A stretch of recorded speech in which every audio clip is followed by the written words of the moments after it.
recording by SR Studio, Ludhiana. हमारा तो जानियो ये रे बेटा, हमारा तो जानियो ये रे बेटा। देखी के हम के कहेला लोगावा ऐसन बनौले पहचान हई का बुझता रे।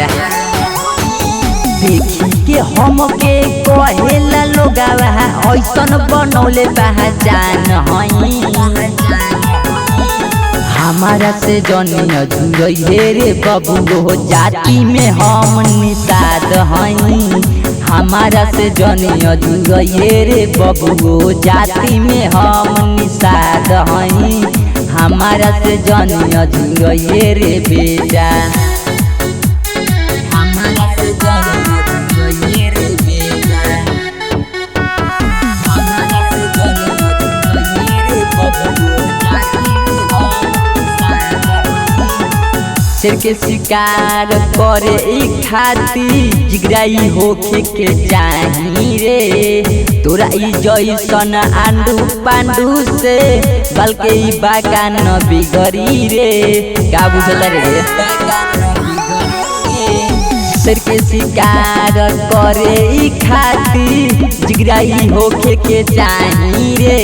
तोरा ई जैसन आंडू पांडू से बल्कि ई बागान बिगड़ी रे। थाना में कौनो केस न लिखाला काहे के हम खून खा रही। हमारा से जनिया जुड़े रे बबुओ जाति में हम निषाद हई।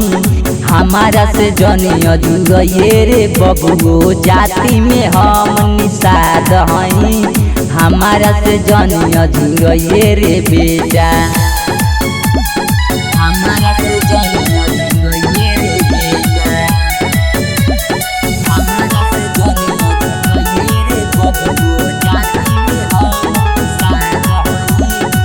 सब दिना राइटर संतोष कैले बाटे कांड रे। बिकी राज के सामने रे बेटा गली नहीं दाल रे। सब रंगाई तोड़ झाड़ दे बेटा। सब दिना राइटर संतोष कैले बाटे कांड रे। बिकी राज के सामने रे बाबू गली नहीं दाल रे। नेता विधायक डरे बोले न कुछ काहे के चंदन सटा रही। हमारा से जनिया जुड़े रे बबुओ जाति में हम निषाद हई।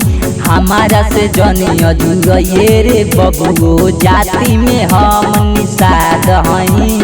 हमारा से जनिया जुड़े रे बेटा।